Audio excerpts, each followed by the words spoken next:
Function के kinds पढ़े थे हमने लास्ट लेक्चर में।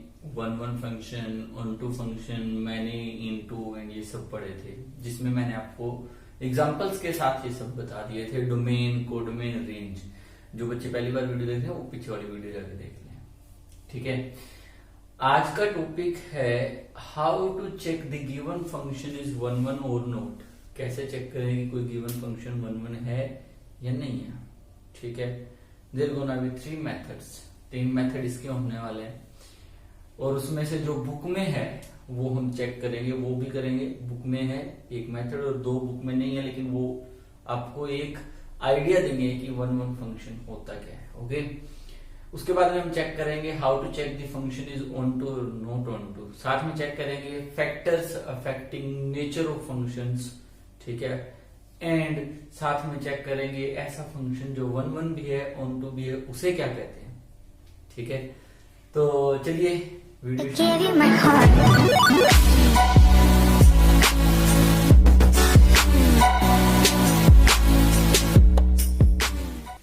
हेलो दोस्तों, कैसे आप सब लोग। आशा करता हूँ कि आप सब बहुत बढ़िया होंगे। मैं हूं हेमंत मेहता और आप देख रहे हैं मेरे साथ मेरा YouTube channel alpha beta talks, जहां पे होती है स्टडी एंड टॉक्स। चलिए टॉपिक पे आ जाते हैं। तो हमारा आज का टॉपिक है, पहला टॉपिक, to check the function is one one और नॉट, कि कोई भी फंक्शन वन वन है या नहीं है। उसके लिए पहले हम वन वन को समझ लेते हैं ना, कि वन वन फंक्शन होते कौन से हैं। देखिए, मान लीजिए ये डोमेन है। जिन्हें इनमें भी दिक्कत है वो इससे पीछे वाला लेक्चर देख लें, सारी दिक्कतें दूर हो जाएंगी। और ये कोई भी फंक्शन का कोडोमेन है, CD। ओके, और मैंने यहाँ पे फंक्शन लिख दिया f of x is equal to x square. ये फंक्शन है। ठीक है, ये फंक्शन का स्ट्रक्चर है। ओके, ये फंक्शन जहां से इनपुट लेता है वो सेट है, यानी कि डोमेन। फंक्शन जहां में रिजल्ट देगा, जिसके अंदर रिजल्ट देगा, यानी जिसमें उसकी आउटपुट्स पड़ी है सारी की सारी, वो क्या है, उसका कोडोमेन है। मैंने कहा कि डोमेन मैंने लिया नेचुरल्स का और कोडोमेन भी मैंने ले लिया नेचुरल्स का। तो दोनों में भर लीजिए पहले 1 2 3 4 5 6, इधर एंड गोज अप टू, इधर भी भर लीजिए 1 2 3 4 5 6 एंड गोज अप टू।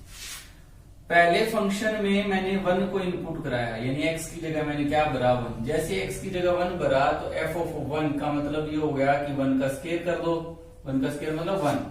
तो 1 किसके साथ कनेक्टेड है, 1 के साथ। 2 किसके साथ कनेक्टेड होगा, 4 के साथ। 3 किसके साथ कनेक्टेड होगा, 9 के साथ। 4 किसके साथ कनेक्टेड होगा, 16 के साथ। 1 1 है, क्यों है, डोमेन का हर मेंबर जुड़ जाएगा। 1 जुड़ रहा है, 2 4 के साथ जुड़ रहा है, 3 9 के साथ जुड़ रहा है, 4 16 के साथ जुड़ जाएगा, 5 20। डोमेन का हर मेंबर जुड़ रहा है और हर किसी की इमेज यूनिक है। मतलब अगर 1 1 के साथ जुड़ा तो 2 तो 1 के साथ नहीं जुड़ रहा, या 1 1 के अलावा और किसी के साथ तो नहीं जुड़ रहा। यानी एक मेंबर की सिर्फ और सिर्फ एक ही इमेज है, दूसरे मेंबर की खुद की इमेज है, तीसरे की खुद की इमेज है। तो हर किसी की यूनिक इमेज है। ऐसा फंक्शन जिसकी हर किसी की यूनिक इमेज हो उसे हम क्या बोलते हैं, वन वन। ठीक है, अब मैं जैसे अगर यहाँ पे डोमेन नेचुरल की बजाय इंटीजर ले लेता तो क्या ये वन वन रहता। ठीक है, पहले तो फंक्शन नेचुरल टू नेचुरल था, तो उस केस में वन वन ना रहता। जैसे इंटीजर में -1 है, अगर मैं इस फंक्शन में -1 पुट कराता तो f ऑफ -1 का मतलब हो जाता -1 का स्क्वायर, एंड -1 का स्क्वायर इज अगेन पॉजिटिव 1। तो -1 भी किसके साथ कनेक्ट होता है, 1 के साथ। तो ये 2 मेंबर की एक ही इमेज आ गई।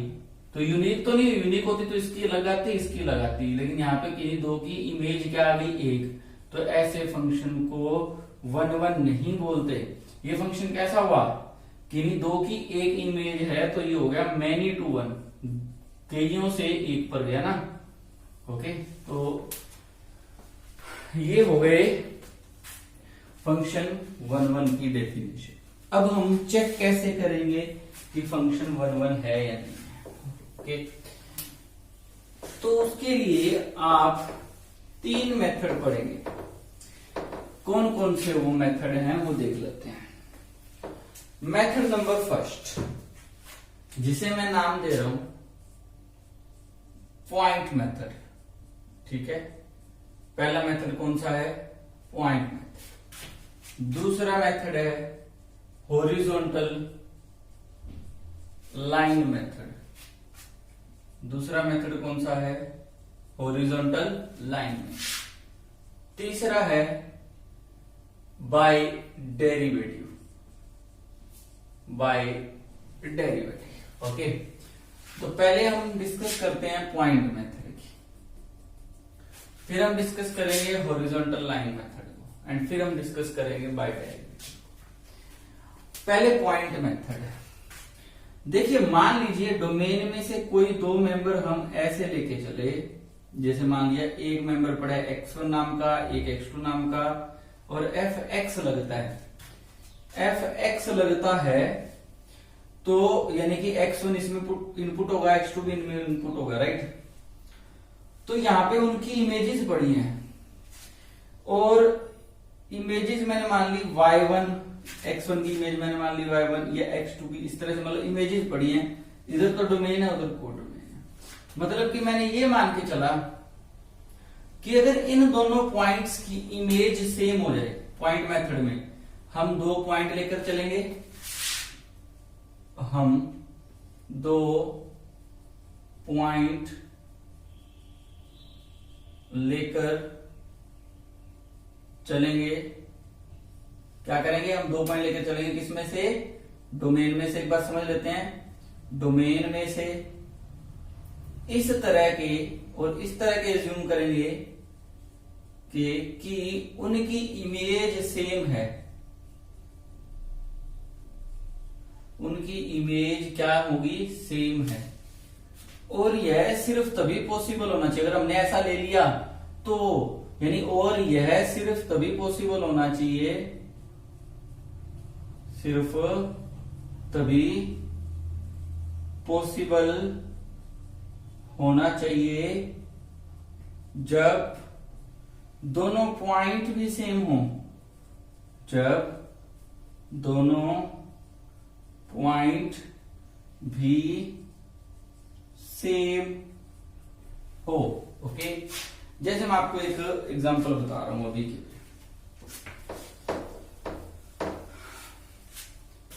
एग्जाम्पल क्या है? मैंने कहा let f is a function from naturals to naturals. Domain को डोमेन समझ आ गया, ये इनपुट या output. Such that fx is given by x square. f of x is given by x square. ठीक है, चेक इट इज 1 1 और not. ये चेक करो कि क्या ये 1 1 है या नहीं है। ठीक है, तो हम पहला स्टेप, हम दो पॉइंट लेकर चलेंगे डोमेन में से।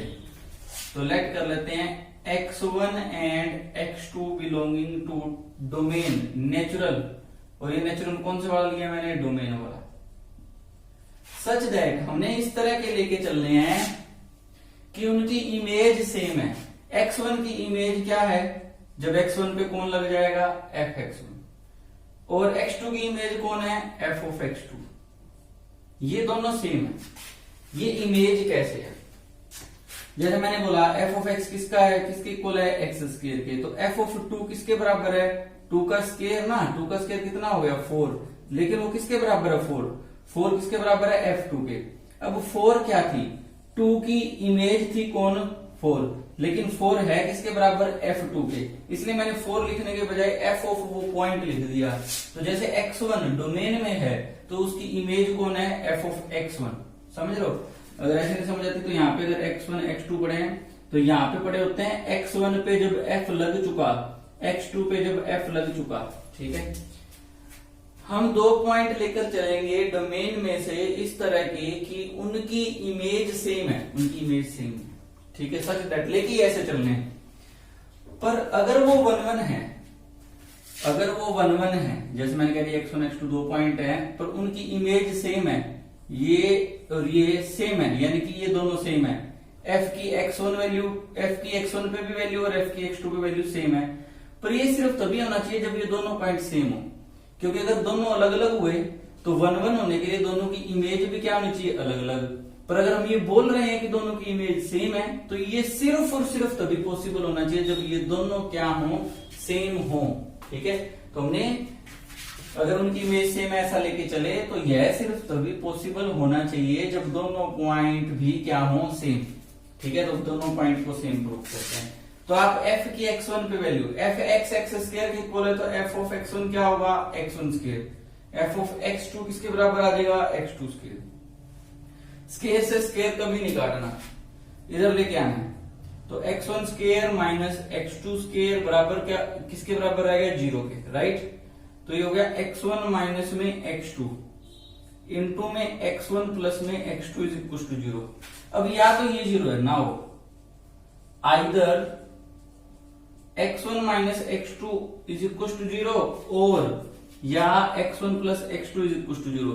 पर मैं ये कहता हूं ये पॉसिबल नहीं है। क्यों नहीं है, क्योंकि x1 और x2 कहां से थे, नेचुरल से, और नेचुरल कहां से शुरू होते हैं, 1 से। तो इसकी कम से कम वैल्यू भी क्या है, 1, इसकी भी कम से कम वैल्यू क्या है, 1।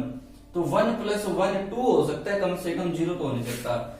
और सिर्फ सो ओनली पॉसिबिलिटी, तो सिर्फ पॉसिबिलिटी क्या बची, सिर्फ ही बचना चाहिए था। देखो सिर्फ तभी, यानी इसके अलावा और कोई ना हो, तो ये तो हो नहीं रहा, तो ये बचा, यानी कि x1 माइनस x2 किसके बराबर होना पड़ेगा, 0 के। इसका मतलब x1 किसके बराबर आ गया, x2 के। तो इसको ऐसे समझना है, अगर हम 2 पॉइंट लेके चले x1 x2, इस तरह से लेके चले कि f of x1 f of x2 बराबर थे, तो ये सिर्फ तभी होना चाहिए जब ये दोनों बराबर हो, पॉइंट भी बराबर हो, यानी इसके अलावा और कोई केस पॉसिबल नहीं होना चाहिए। अगर इसके अलावा कोई और केस पॉसिबल हुआ तो 1 1 नहीं है, ठीक है। तो ये फंक्शन 1 1 है, यस, क्योंकि अगर हम 2 पॉइंट ऐसे लेके चले कि जिनकी इमेज सेम है, तो ये सिर्फ और सिर्फ तभी पॉसिबल है जब ये दोनों पॉइंट सेम है, इसके अलावा दूसरा केस फेल हो रहा था, बन नहीं रहा था, ठीक है। तो ये चेक करना हम सीख गए।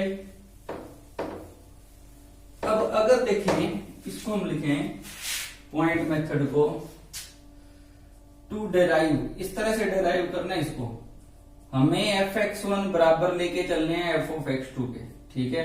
और इससे क्लेम करते हुए सिर्फ ये प्रूफ करना है कि x1 बराबर होगा किसके, x2 के। ये स्ट्रक्चर रहेगा इसका। आगे आता है हॉरिजॉन्टल लाइन मेथड।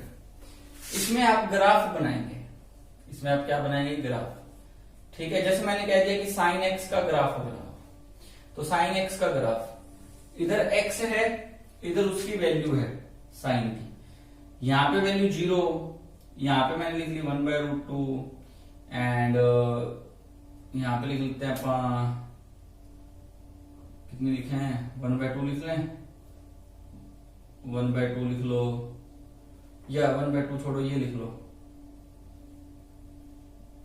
इसके बाद में 0 1/√2 एंड √3/2 एंड 1, इस तरह से।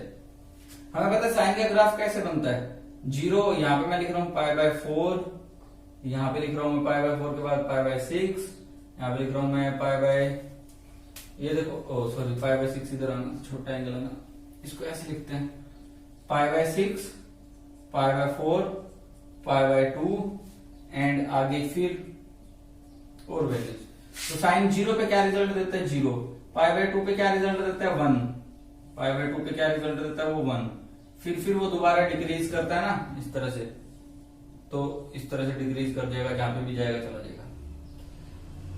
अगर मैं अब ग्राफ बनने के बाद, ये ग्राफ बन गया, किसी भी फंक्शन का ग्राफ बना लो, उसका डोमेन चेक करो। वो डोमेन कहता है कि आप 0 से π/2 तक जाएं।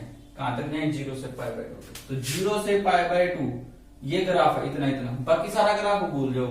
जो उसने डोमेन दिया उसके ग्राफ को उस डोमेन पे फिक्स करो, कर लिया। उसके बाद में कोई भी ओरिजेंटल लाइन लो, ओरिजेंटल होती है बिल्कुल पैरेलल, एक्स एक्सिस के बिल्कुल पैरेलल, कोई भी लाइन लो। कितने पॉइंट पे काट रही है, 1। अगर सिर्फ एक पॉइंट पे काटे तो समझ आना 1 1 है, जैसे मैंने कहा ये 1 1 है। अब अगर मैं ये बात करता, अगर ये ग्राफ ऐसे चलता, यानी कि मैंने 0 से लेके 2π तक चला गया, इसका कहां तक चला गया, 0 से 2π। साइन 0 पे भी 0, ठीक है, एंड आगे साइन फिर 2π पे भी कितना हो जाता है, वापस 0, 2π होता है 360 डिग्री, 360 डिग्री वापस 0 पे तो 0। अगर डोमेन में 0 से 2π लेता हूं तो क्या ये 1 1 है। अब कोई भी ओरिजेंटल लाइन मान निकालो, तो वो कितने पॉइंट पे कट कर रही है, एक से ज्यादा पॉइंट पे कट कर रही है, तो 1 1 नहीं है। तो हॉरिजॉन्टल लाइन मेथड क्या है कि आप फंक्शन का ग्राफ बनाएंगे और उसको एक किसी भी हॉरिजॉन्टल लाइन से काटिए जो उसको इंटरसेक्ट करती हुई जाए। अगर आपको एक भी ऐसी लाइन मिल गई जो उसे एक से ज्यादा पॉइंट पे कट कर रही है तो वो 1 1 नहीं है। जैसे मैं एक और एग्जांपल लिख रहा हूं यहां पे, अगर मैं बात करूं e की पावर x की, ग्राफ बनाने आपको आने चाहिए। किसी भी फंक्शन का ग्राफ बनाना मुश्किल नहीं है वैसे, वैल्यू पुट करते जाओ, पॉइंट देखते जाओ, फिर मिला दो, जैसे 10th में करते थे। e की पावर x का, ठीक है, या किसी और फंक्शन का देख लो जो आपको सही लगता हो, जिसका आप ग्राफ बना पाओ। e की पावर x का फंक्शन का ग्राफ ऐसे बना मान लेते हैं, ठीक है। आप बनाना चाहो किसी और का बना लेना, बस एक मेथड है, आप उसको हॉरिजॉन्टल लाइन से कट करके देखो, अगर एक ही पॉइंट पे कट करे तो वो आपकी 1 1 है, अदरवाइज 1 1 नहीं है। तो जो e की पावर x होता है वो 1 1 होता है, ठीक है। अब इस ग्राफ से देखो तो ये ग्राफ सिर्फ और सिर्फ बढ़ रहा है, सिर्फ और सिर्फ क्या कर रहा है, बढ़ रहा है। ये सिर्फ और सिर्फ घट रहा होता, जैसे इधर से आ रहा है, तो ये सिर्फ और सिर्फ घट रहा है। तो ग्राफ या तो सिर्फ और सिर्फ बढ़े या सिर्फ और सिर्फ घटे, तो हमेशा पक्का हो जाएगा कि कोई भी हॉरिजॉन्टल लाइन उसको कितने पॉइंट पे काटेगी, एक ही पॉइंट पे काटेगी। और ऐसे केस में हम इजीली चेक कर पाएंगे कि 1 1 है या नहीं। अब ग्राफ सिर्फ बढ़ेगा या घटेगा, इसके लिए हम डेरिवेटिव की हेल्प भी ले सकते हैं। वो कैसे? अगर आप किसी फंक्शन का डेरिवेटिव करो, जैसे मैंने कहा कि ग्राफ बनाना नहीं आया, अब ग्राफ बनाना नहीं आया तो लाइन से कट करके हमें 1 1 चेक करना नहीं आया, तो आप डेरिवेटिव करो। जैसे मैंने बोल दिया, अगर f ऑफ x बराबर है x स्क्वायर के और फंक्शन है फ्रॉम नेचुरल टू नेचुरल, तो चेक करो 1 1 है क्या। अब ग्राफ कैसे बने, पहले तो ग्राफ देख लेते हैं ना इसका। f की 0 पे वैल्यू कितनी है, 0। f की 1 पे वैल्यू कितनी है, 1। f की 2 पे वैल्यू कितनी है, 4। f की 3 पे वैल्यू कितनी है, f की 3 पे, f3 पे कितना होगा, 9। तो यहाँ पे 9 ये वैल्यू होती है, ये वाली वैल्यू को शो करती है, ये इनपुट को शो करती है। तो ग्राफ ऐसा बना। क्या नीचे ग्राफ बन सकता था, क्या नीचे ग्राफ बन सकता था, ये क्वेश्चन अराइज होता है। जैसे मैंने कहा कि चलो ऊपर तो आपने ग्राफ बना लिया जी, क्या नीचे ग्राफ बन सकता है? नीचे जो y है वो नेगेटिव हो जाएगा, पर y किसको शो करता है, वैल्यू को। और वैल्यू हमने किसमें से ही ढूंढनी है, इनपुट भी किसमें से देने हैं, नेचुरल में से, यानी x तो नेगेटिव हो नहीं सकता, पॉजिटिव रखना था। रिजल्ट भी किसमें ढूंढना है, नेचुरल में। अगर नीचे ग्राफ बनाओगे तो y नेचुरल नहीं रहेगा, y कैसा हो जाएगा, इंटीजर में चला जाएगा ना, ये नेगेटिव रियल्स में चला जाएगा, और पॉइंट ले वो तो यानी कि ये ग्राफ सिर्फ ऊपर ऊपर वाला पोर्शन बना। ये समझ आ गया?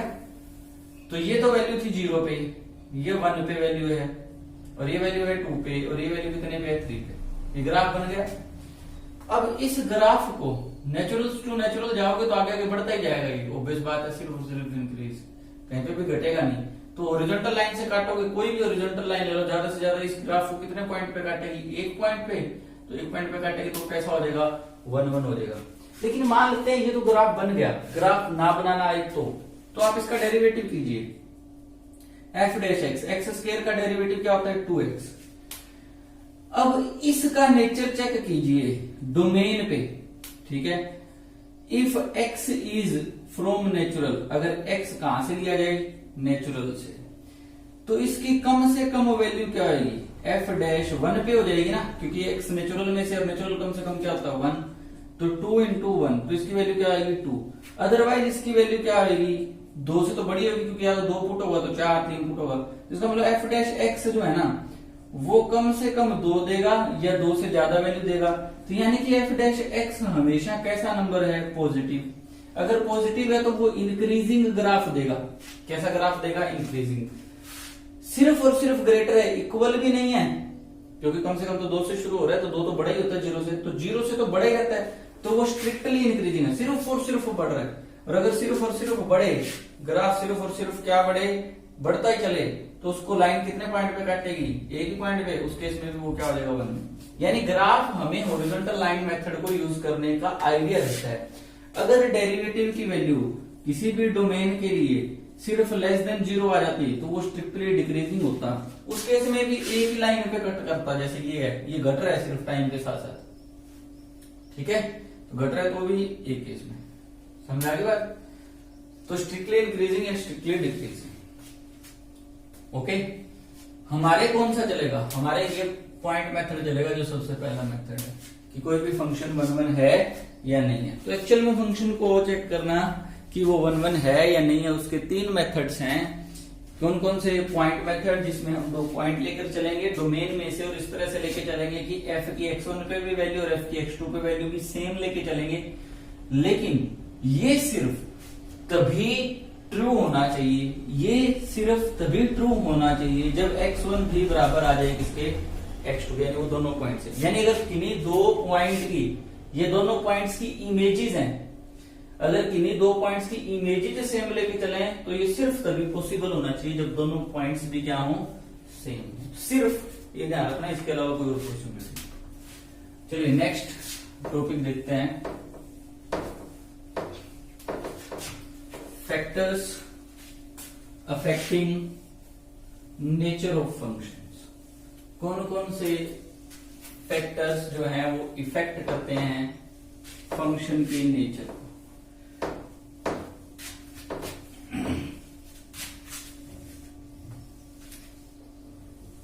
ओके, वैसे तो बहुत सारे फैक्टर्स हैं, हम उसमें से कुछ इंपॉर्टेंट पढ़ रहे हैं। Factors affecting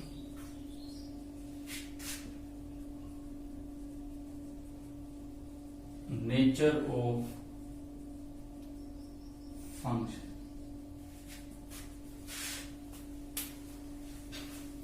factors affecting nature of function. तो पहला सबसे फैक्टर, बड़ा फैक्टर, डोमेन एंड कोडोमेन। ये दोनों इफेक्ट करते हैं। एग्जाम्पल से समझाता चलूंगा, अलग अलग डोमेन के लिए अलग अलग होता चलेगा। जैसे मैंने बोला फंक्शन जो एक्स स्क्वायर है, यहां पे मैं डोमेन ले रहा हूं नेचुरल्स टू नेचुरल्स। दूसरे केस में फंक्शन अभी भी मेरा एक्स स्क्वायर ही है, लेकिन मैंने डोमेन कोडोमेन चेंज कर रहा हूं। Domain is from integers and codomain is also integer. अब मैं 1 1 चेक करता हूं। अगर मैं 1 1 चेक करूं तो 2 पॉइंट लेके चले x1 x2। कहां से लेके चले, डोमेन में से। डोमेन कौन है, नेचुरल। इस तरह से लेके चले कि f की x1 पे वैल्यू और f की x2 पे वैल्यू, ये लेके चलना है हमेशा, बराबर है। f की x1 पे वैल्यू क्या आएगी, x1 इसमें पुट करके देख लो क्या आएगी, x1 का स्क्वायर इक्वल्स टू x2 का स्क्वायर। तो ये हो जाएगा x1 minus x2 into x1 plus x2 is equals to 0 हो जाएगा ना। इधर ले आओगे इसके माइनस बी स्क्वायर लगा दोगे। क्या ये 0 हो सकता है, ये 0 नहीं हो सकता। क्यों नहीं हो सकता, क्योंकि ये दोनों कहां से हैं, नेचुरल से। क्योंकि x1 x2 कहां से लेने हैं, नेचुरल से। तो ये तो 0 हो नहीं सकता। तो सिर्फ और सिर्फ कौन 0 हो सकता है, x1 माइनस x2 किसके इक्वल हो सकता है, 0 के। इसका मतलब x1 किसके बराबर है, x2 के। सिर्फ यही होगा। यानी अगर ये दोनों इक्वल हैं तो ये सिर्फ तभी पॉसिबल है जब दोनों पॉइंट भी इक्वल है, सिर्फ तभी पॉसिबल है।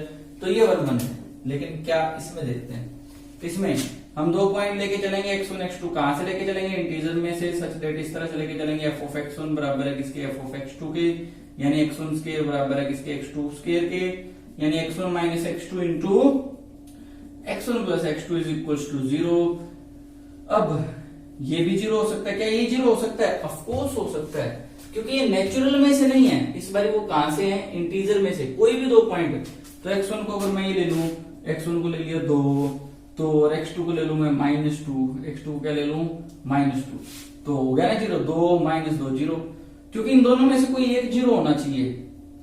अगर सिर्फ यही 0 हो तब तो 1 1 है। अगर इसके भी 0 होने के चांसेस है, मतलब ये ना हो सकता है ये 0 हो जाए, जैसे इसमें हो रहा है।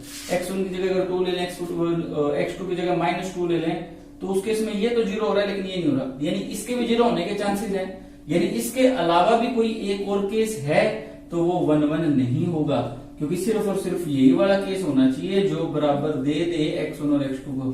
तो अगर ये केस भी है मतलब जो उसको रुकावट पैदा करता है, मतलब हो सकता है ये जीरो कर दे, तो इसका जीरो होना जरूरी नहीं। अगर इसका जीरो होना जरूरी नहीं तो x1 का बराबर होना जरूरी नहीं कि इसके x2 के। तो यानी कि इमेजेस सेम हो लेकिन दोनों पॉइंट सेम हो, ऐसा तो फिर जरूरी रहा ही नहीं। अगर ऐसा जरूरी नहीं रहा तो वो 1 1 नहीं है।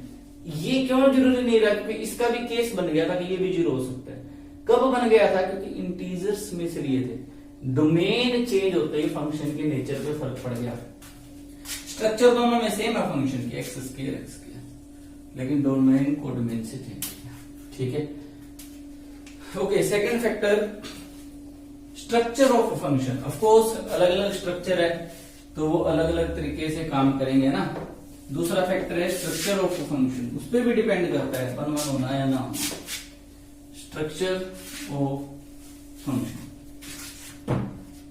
जैसे मैंने बोला F of x is equals to X itself, और जो इनपुट दिया वही आउटपुट आए तो उसे बोलते हैं mirror function, plane mirror function, right.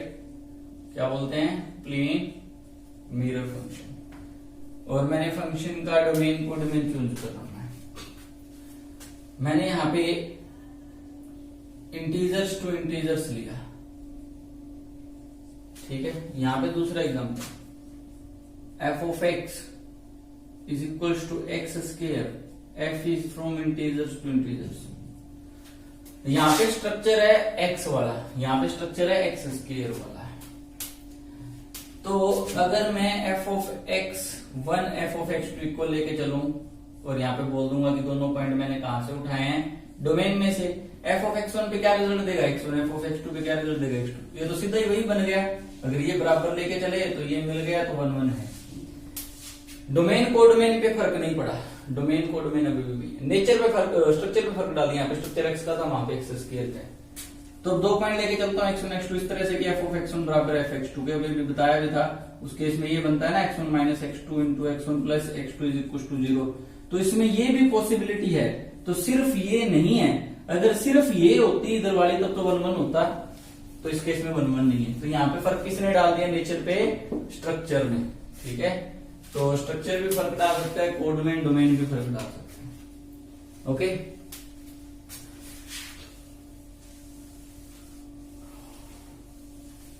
Okay.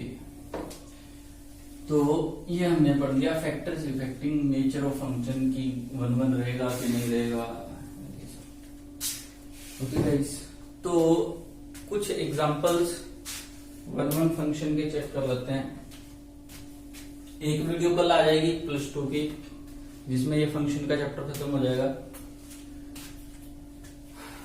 Okay, if f is a function from reals to reals, reals पता है ना, सारे नंबर, आइटा वालों को छोड़ के सारे, भाग बटे गुणा पॉइंट बिना पॉइंट बटे सब कुछ इसमें आ जाता है।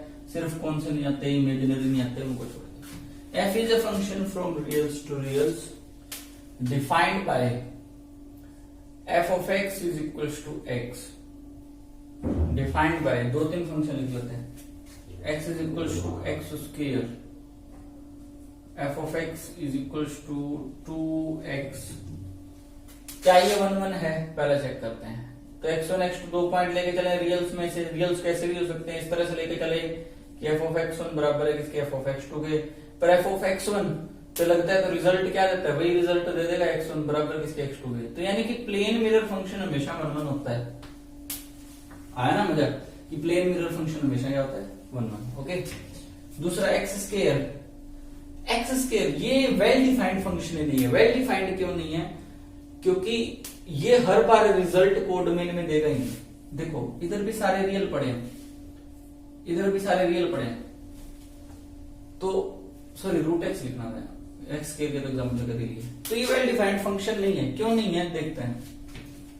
रियल में सारे पड़े हैं, तो -1 -1.2 सब कुछ पड़े हैं, 0 0 1 2 3 सारा कुछ इसमें पड़े हैं। इसमें भी सारे के सारे रियल्स पड़े हैं। फंक्शन क्या है? Root X. अगर मैं रूट में -1 करता हूं, क्योंकि इनपुट तो मेरे को इसमें से देना है, इसमें तो -1 पड़ा है, तो रूट में -1 किया तो वो तो बन गया आइटा। पर आइटा तो कॉम्प्लेक्स को बिलोंग करता है। क्या आइटा रियल्स को बिलोंग करता है? नहीं। तो इसने जो रिजल्ट प्रोड्यूस किया यानी कि -1 ने, तो वो तो किस में पड़ा है? कॉम्प्लेक्स में। वो किस में नहीं पड़ा? रियल्स में। तो जब फंक्शन का रिजल्ट फंक्शन का जो आउटपुट है वो रियल्स में नहीं है, अगर फंक्शन का इसमें नहीं है रियल्स में, तो that function is not considered as a well function. ठीक है, तो क्योंकि वो 1 1 नहीं रहा, क्यों नहीं रहा 1 1 समझ रहे हो ना, क्योंकि उस केस में 1 1 होने के लिए तो क्या चाहिए था, डोमेन का हर मेंबर का रिजल्ट मिलना चाहिए था, पर डोमेन के अंदर -1 ऐसा जिसका रिजल्ट उससे बाहर पड़ा, तो 1 1 नहीं है। Even the function is not well defined on -1 because function जो है वो इमेजिनरी नंबर प्रोड्यूस कर रहा है, इमेजिनरी नंबर प्रोड्यूस करते वेल डिफाइंड नहीं हो, इनफाइनाइट प्रोड्यूस करते, जैसे 1/x है, f of x is equals to 1/x and function is from integers to integers, तो अगर मैं x की जगह 0 पुट कर सकता हूँ क्योंकि इंटीजर में 0 है, तो इंटीजर में 0 पुट करते क्या बना, इनफाइनाइट नॉट डिफाइंड बन गया ना, so it is also not defined function. तो वेल डिफाइंड फंक्शंस वही होते हैं जो वैल्यूज हैं वो आउटपुट सेट में से देते रहे अच्छे से। ठीक है, मतलब ऐसे फील्ड में से ना दें जो हमारे लिए समझना मुश्किल है, जैसे कॉम्प्लेक्स फील्ड हो गया, और नॉट डिफाइंड वैल्यूज ना दें। Okay, second f of x is equals to 2x, तो 2 पॉइंट लेके चलेंगे x1 x2 रिजल्ट्स में से, इस तरह से लेके चलेंगे f of x1 बराबर f of x2 के, f of x1 पे लगेगा तो क्या बना देगा 2x1, f of x2 पे लगेगा तो क्या बना देगा 2x2, 2 से 2 कैंसिल हो ही सकता है, तो x1 is equals to x2, यानी कि प्लेन मिरर फंक्शन का अगर मल्टीपल भी हो ना तो भी वो 1 1 रहता है, ध्यान रखना। प्लेन मिरर का अगर मल्टीपल पड़ा है, ये प्लेन मिरर फंक्शन ही था f of x is equals to x, इसका क्या पड़ा है, मल्टीपल ही पड़ा है, 2x 3x 4x ऐसा कुछ भी हो तो भी क्या रहेगा 1 1 रहेगा। ठीक है, आपने अपनी बुक में से 1 1 के एग्जाम्पल करने हैं, आपको एक पीडीएफ शीट मिल जाएगी जिसमें भी आपने 1 1 के सारे एग्जाम्पल्स ट्राई करने, जितने क्वेश्चन मैं बोलूं उतने करने हैं। ओके, और ये आपके सारे मेथड हो गए हैं फंक्शन को 1 1 चेक करने के, दोबारा से थोड़ा बहुत बेसिक भी बता दिया था, कल हम चेक करेंगे onto and 1 1 onto होते कल ही खत्म हो जाएगा इनवर्स का। ठीक है, 1 1 ऑन टू एंड इनवर्स, ठीक है, फिर मतलब कल ही आपका चैप्टर खत्म हो जाएगा। I hope you guys like the videos, और प्लीज शेयर कर दिया करो, सब्सक्राइब कर दिया करो, और वीडियो को 1 सेकंड का भी स्किप मत किया करो, इससे कोई फायदा नहीं होता है, ना आपको ना मैं। ओके, पूरी वीडियोस देखें, एक बार चला दी तो चला के बस देखो उसको आराम से, बिल्कुल भी स्किप नहीं करना। ठीक है, ये रिक्वेस्ट समझ लो, और चलिए शेयर कर देना, सब्सक्राइब कर देना जिसने सब्सक्राइब नहीं किया है, बहुत मेहनत लगती है। चलिए इसी के साथ रखते हैं, जय हिंद, खुश रहो, आबाद रहो।